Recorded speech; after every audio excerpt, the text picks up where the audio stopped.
Seorang pria hanya ingin mencari wifi gratis di jalan, tapi malah dikepung oleh FBI. Ternyata, seekor raja serigala kuno sedang menerjang ke arah punggungnya. Merasakan bahaya, pria itu secara naluriah ingin menggunakan sihirnya.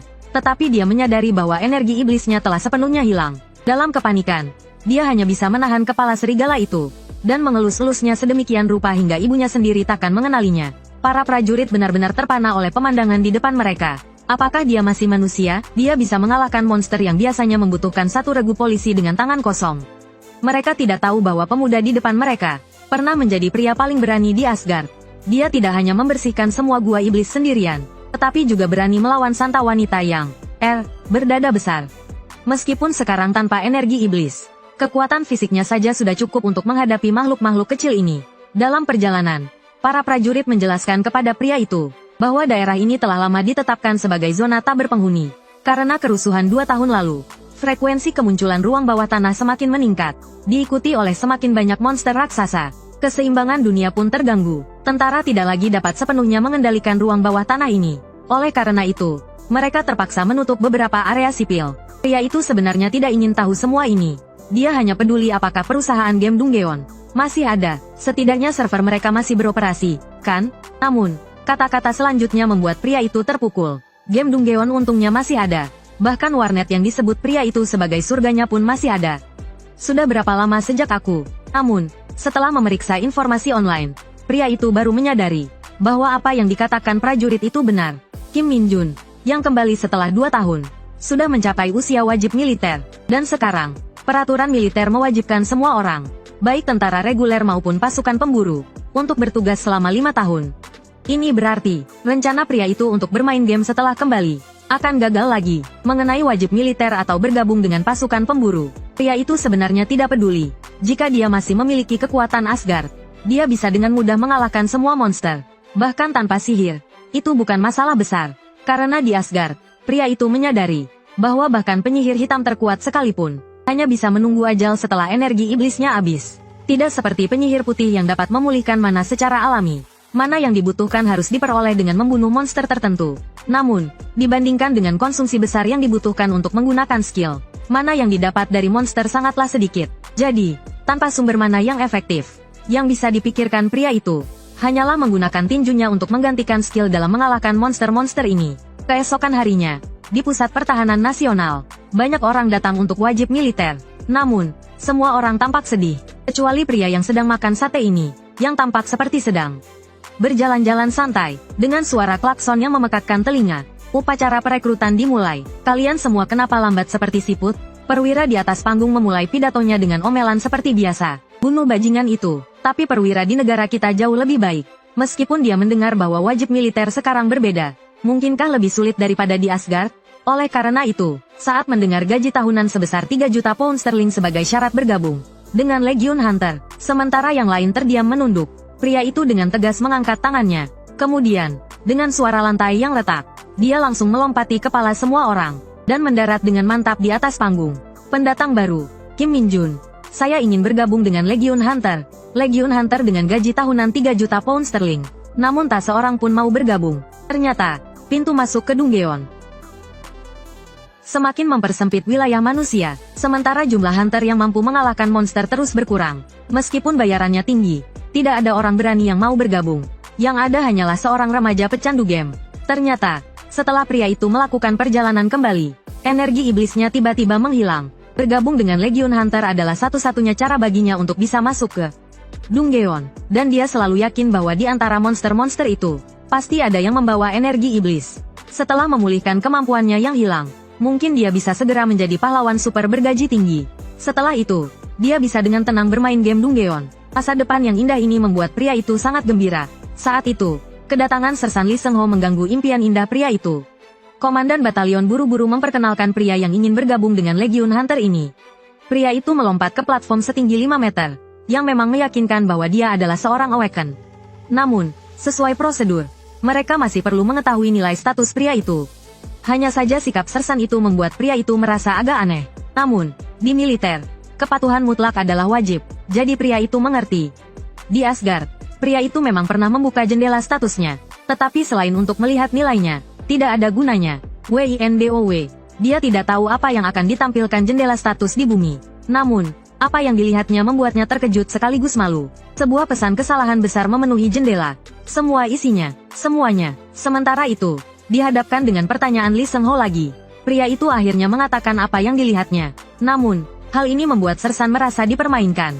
Meski begitu, pria itu tetap dibawa ke pusat pelatihan Hunter. Karena selalu ada Hunter berkualitas rendah yang berbohong tentang datanya, agar bisa bergabung dengan Legiun. Dan saat ini belum ada cara untuk memeriksa jendela status orang lain. Maka mereka hanya bisa menggunakan alat khusus di pusat pelatihan untuk membedakan yang asli dan yang palsu. Di sisi lain, di kantor komandan batalion di dalam gedung, Komandan Legiun Hunter secara luar biasa memanggil seorang prajurit baru secara pribadi. Seorang prajurit baru, lama tak jumpa, Hunter Seon Eung-su. Seingat saya, terakhir kali kita bertemu adalah 10 tahun yang lalu di Suchon. Saya hanya seorang prajurit baru, bukan Hunter. Jika Anda memanggil saya karena ayah saya tidak ingin diperlakukan istimewa selama pelatihan. Namun, Komandan Batalion mengatakan tentu saja tidak akan ada perlakuan istimewa. Namun, sebagai Komandan Batalion, dia sangat mengapresiasi dan berterima kasih atas keputusannya untuk menjadi tentara, bukan staf administrasi. Bukan staf administrasi, karena negara saat ini sangat membutuhkan tentara seperti dia.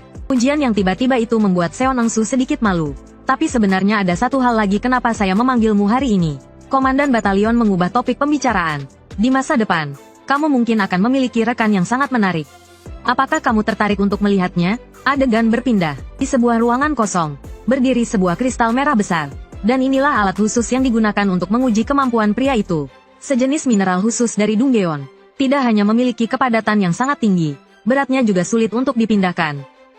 Namun menghadapi bongkahan kristal sebesar itu, Sersan meminta pria itu memindahkannya sejauh 1 inci dalam 10 menit, agar dianggap lulus. Lee, jika gagal, ia hanya akan bergabung dengan polisi militer sebagai prajurit biasa. Namun Sersan sama sekali tidak menyangka bahwa bahan seperti ini sangat umum di Asgard. Dengan ukuran seperti itu, pria itu dengan mudah memindahkannya. Namun tugas pria itu bukan hanya itu. Siapa yang bisa memastikan tidak ada energi iblis dari bawah tanah di dalamnya? Lalu pria itu mengayunkan tinjunya di tengah tatapan penuh rasa ingin tahu orang-orang. Dalam sekejap, kristal yang tak tergoyahkan oleh banyak orang, hancur berkeping-keping oleh satu pukulan pria itu. Semua orang di tempat itu melongo tak percaya. Hanya pria itu yang menatap telapak tangannya dengan penyesalan. Mereka ingin menguji batas kemampuannya, tapi dia malah mencuri perhatian mereka. Batu mineral padat yang tadinya sulit digerakkan, dihancurkan dengan mudah oleh satu pukulan pria itu. Namun energi iblis yang diharapkan tidak muncul. Berbeda dengan ekspresi tak percaya semua orang, pria itu hanya menunjukkan penyesalan. Namun sejak saat itu, tak ada lagi yang meragukan kekuatan pria itu. Dan berikutnya adalah pelatihan neraka selama 4 minggu. Setiap hari, selain harus memikul beban mendaki 6.000 anak tangga yang terkenal sulit, mereka juga harus menghadapi gangguan tak terduga dari instruktur. Metode pelatihan fisik ini meskipun kasar dan sederhana, efektif meningkatkan atribut tubuh sebesar 1% setiap hari. Sebagai calon pemburu, semua orang menyadari hal ini. Namun yang tidak mereka mengerti adalah apa yang sebenarnya terjadi dengan pria itu. Mengapa dia terlihat begitu santai? Just now, hal ini membuat para rekrutan baru mulai meragukan diri mereka sendiri. Pelatihan neraka yang disebut-sebut, bagi pria itu, seperti menikmati hidup. FUCKER Get Up di Asgard. Intensitas pelatihan 1 hari dapat meningkatkan atribut pria itu sebesar 10%. Namun sehari-hari dia hanya makan biskuit, tidur kurang dari 1 jam. Sekarang dia dapat menikmati makanan yang begitu melimpah. Apalagi yang dia butuhkan? Yang lebih penting, setelah menyelesaikan jadwal hariannya, dia mendapat waktu luang untuk bersantai. Konon, pangkalan ini bahkan memiliki ruang komputer dengan konfigurasi tertinggi, yang dapat digunakan bebas. Mereka memberikan imbalan besar sekaligus waktu untuk bermain game. Bukankah ini adalah kehidupan yang diidamkan? Semakin pria itu memikirkannya, semakin bahagia dia. Tanpa sadar dia menjadi yang pertama mencapai puncak gunung. Hal ini membuat instruktur di garis akhir terkejut, sampai meragukan stopwatch miliknya bermasalah. Perlu diketahui bahwa biasanya rekrutan baru membutuhkan waktu 1 jam untuk menyelesaikan latihan ini. Namun pria itu hanya butuh 21 menit. Bahkan dia mendapatkan penghargaan izin keluar yang belum pernah diberikan sebelumnya. Izin istimewa. Semua orang kagum. Pria ini benar-benar seperti monster. Namun, memiliki prestasi luar biasa dan kekuatan hebat bukanlah segalanya. Sebagai bagian dari korps pemburu, hal yang paling penting adalah kemampuan menghadapi monster. Namun, pria ini benar-benar patut diperhatikan. Di asrama rekrutan baru, semua orang akhirnya bisa bernapas lega. Namun pria itu, karena keunggulannya, dikelilingi oleh banyak orang. Rasa perhatian yang lama tak dirasakannya membuat dia melamun sesaat. Karena sebelumnya ia selalu tenggelam dalam dunia game. Ia tidak pernah punya teman di sekitarnya. Setelah sampai di Asgard, karena statusnya sebagai penyihir hitam, ia dianggap seperti pembawa sial dan dijauhi.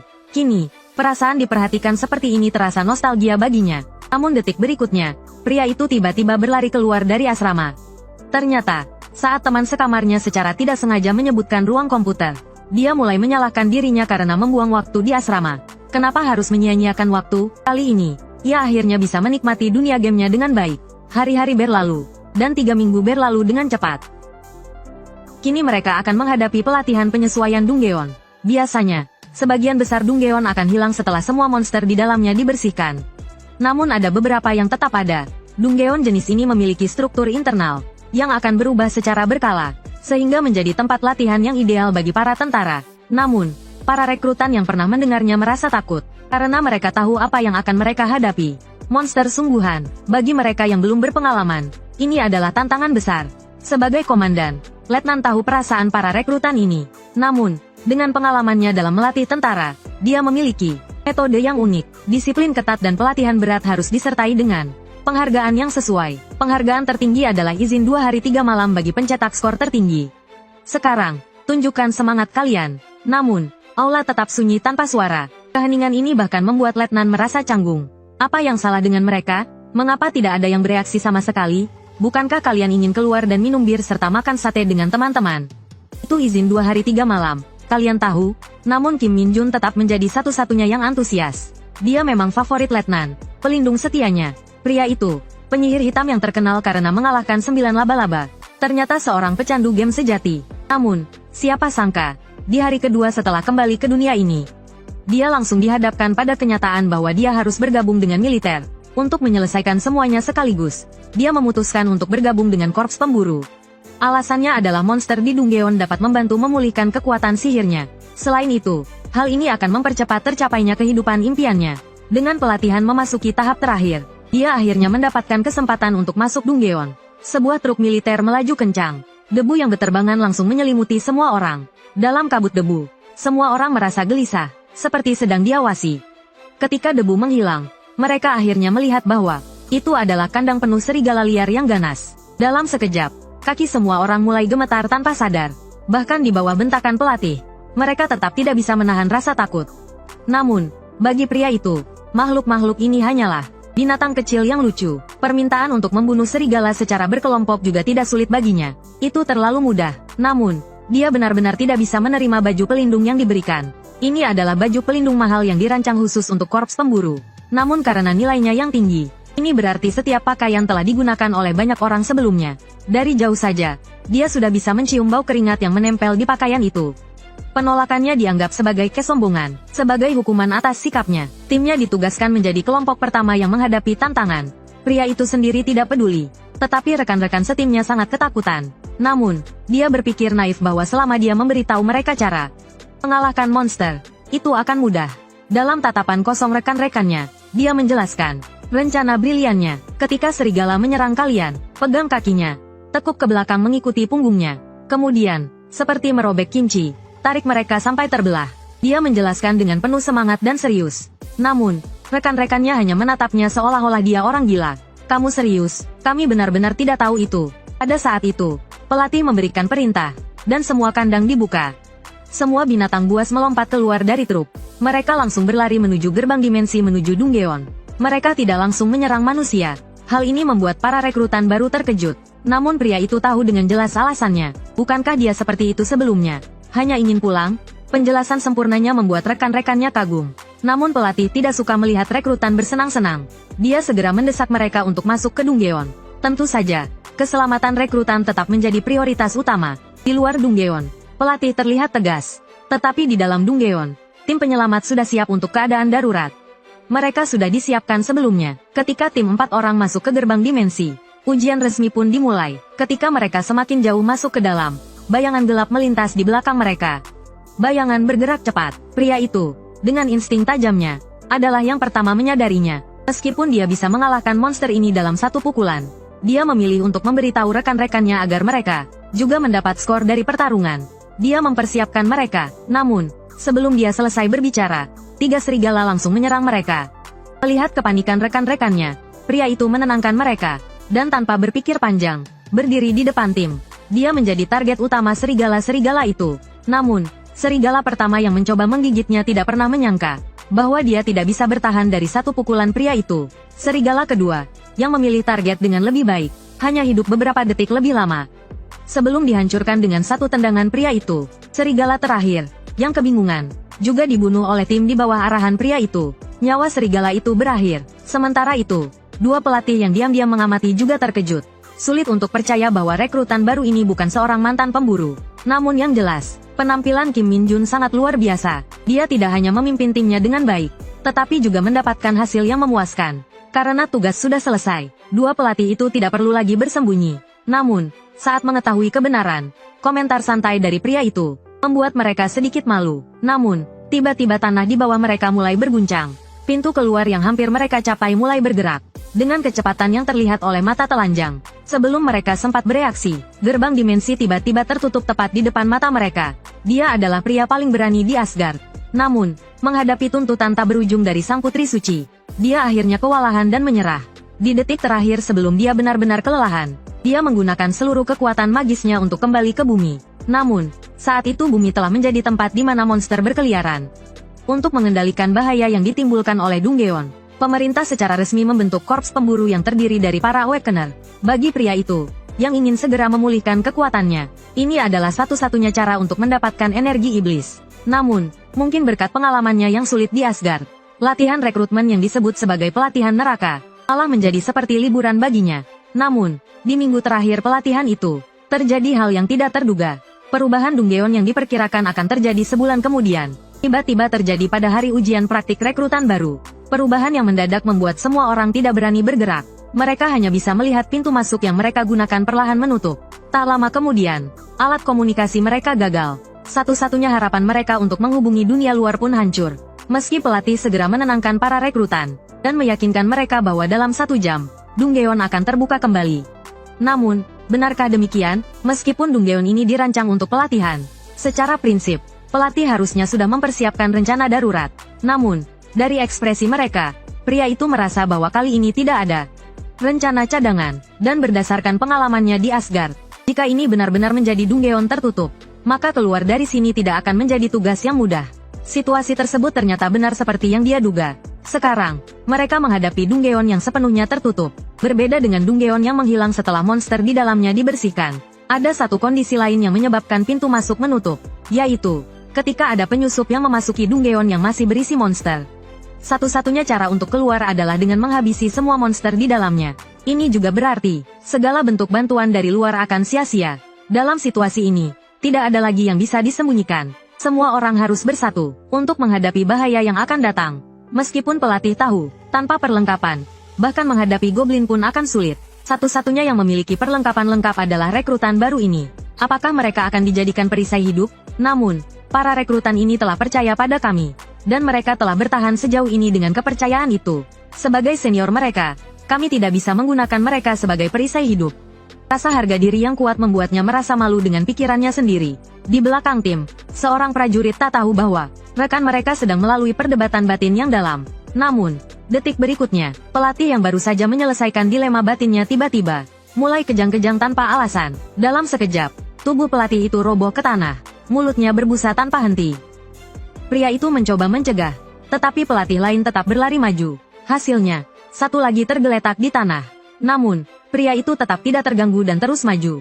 Dia tidak hanya menyelamatkan para pelatih, tetapi juga dengan tegas berlari lebih dalam. Pria itu telah menyadari ada sesuatu yang salah. Saat sampai di tempat para pelatih roboh, dia mencium bau yang familiar. Itu adalah aroma yang menyebabkan pingsan. Energi iblis. Tidak heran bahkan para pelatih yang adalah Awakener bisa pingsan. Karena bahkan di Asgard, tentara harus menggunakan sihir perlindungan untuk melawan korosi dari energi iblis. Namun, bagi manusia biasa, hal yang mematikan ini justru adalah suplemen terbaik bagi seorang penyihir gelap. Di ujung lorong, ada aura jahat yang sangat pekat. Ruang yang sangat sunyi itu tidak menunjukkan tanda-tanda adanya monster. Namun, di hadapan penyihir gelap, segala bentuk penyamaran tidak ada artinya.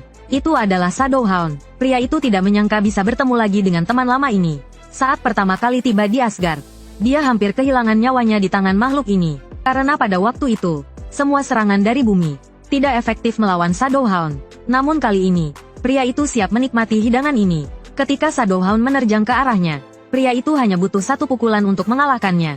Seiring kehidupan monster itu memudar, bau darah yang memualkan mulai menyebar di udara. Aura iblis yang pekat meledak keluar, terus menggerogoti semua kehidupan yang disentuhnya.